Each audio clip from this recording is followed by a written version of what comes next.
Shalom. Friends, we come to the second great discourse of Jesus called the Missionary Discourse that we find in the 10th chapter of Matthew. It begins with a call and mission of the 12, followed by sober warnings about the impending persecution, then the reassurance of God's protection, the cost and reward of discipleship. Why did Jesus choose the 12? And why did he send them out on a mission?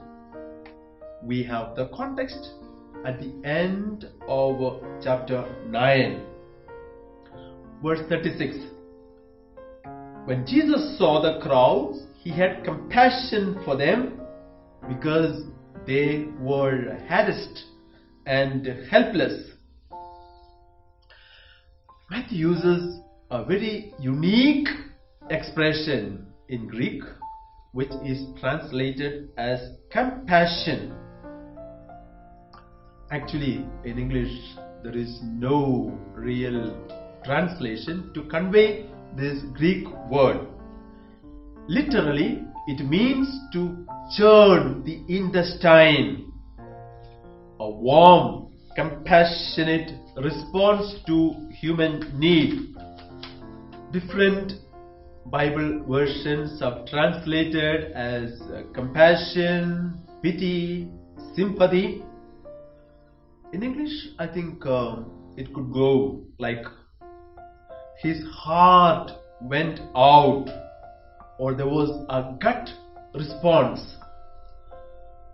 The emotion of Jesus results in caring and effective action, and that's why response to this human need makes Jesus call the disciples and send them out on a mission as leaders, as shepherds of people. In this section, we find the conferral of the authority of Jesus to the disciples to perform exorcism and all kinds of healing. And that's what Jesus did in chapters 8 and 9, which we saw till yesterday. So what Jesus did in chapter 8 and 9, now the disciples will have to do. Up to now, Matthew has mentioned to us about 5 disciples. Now abruptly, he will mention the names of 12 disciples. And the 12 are symbols of the new Israel, the new community based on the 12 tribes of old Israel. So disciple will follow the master. Disciple is the one who follows, and this is a favorite vocabulary for Matthew. He uses 73 times. But only here in chapter 10 verse 2 he uses the word apostle. Remember, only once, and that's here. One who is sent out. And the names of the 12 are given in verse 2 to 4. And I would like to invite you to a tiny, minute detail of the punctuation, which I think is given by all the major traditional versions of the Bible, RSV, NRSV, Jerusalem Bible, or New American Bible, will tell us an important theological point. Verse 2. These are the names of the 12 apostles, colon, first, comma, Simon, comma, also known as Peter, and his brother Andrew, semicolon. James, son of Zebedee, comma, and his brother John, semicolon. So, Matthew has arranged the names of the apostles in 6 pairs, showing the communitarian aspect of the mission of discipleship. Then Peter's name appears first.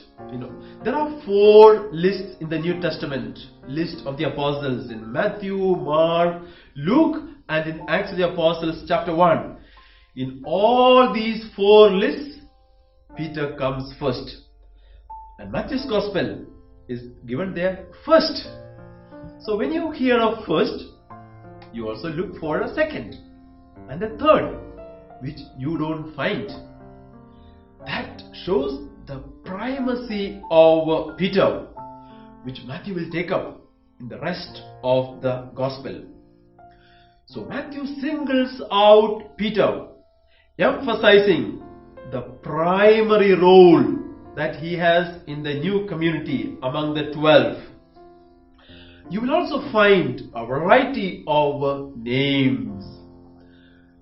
You come across Greek names, Hebrew names, and people who are hostile to the Romans and who are friends of the Romans. And finally, Judas Iscariot, who betrayed Jesus. So the company of Jesus consists of a variety of people. So all find a home in the company of Jesus. From verse 5 to 16, Matthew gives us the mission proper. To whom they are to go, the nature of their mission, and how they are to be fed and housed. Their area is localized, delimited. They have to go to the lost sheep of Israel and not to go to the Gentiles or Samaritans. They are going to the place close to Galilee. And only after the resurrection, in chapter 28, Jesus will send them out on a mission. Go out to the whole world. We will highlight a few aspects of this mission. There's the radical poverty and complete detachment. Missionaries are to present themselves as vulnerable, without money, without luggage, without extra clothing or footwear, or even a walking stick to fend off the beasts. The undivided attention and the poverty enhances the credibility of the missionary. Jesus also warns them that they will be rejected like Jesus himself, and they are not to respond violently but symbolically shake off the vestiges of their encounter. The missionaries may be physically assaulted, betrayed, hated, and persecuted. Think of our missionaries who worked in our own land, whether Graham Staines or Rani Media, missionaries who were finally persecuted and murdered. But Jesus says, He gives the advice, persevere till the end. Persevere till the end. And there's a key phrase, do not fear. Verse 26, verse 28, verse 31, repeated use.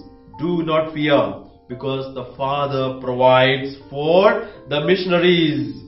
Just like Father provides for the least valuable sparrows, God will definitely care for the missionaries. And they have to persevere, even in the midst of persecutions and trials and even death. Finally, there is a reward assured for those who receive the Christian prophets. Small act of charity shown to a Christian missionary will not go unrewarded.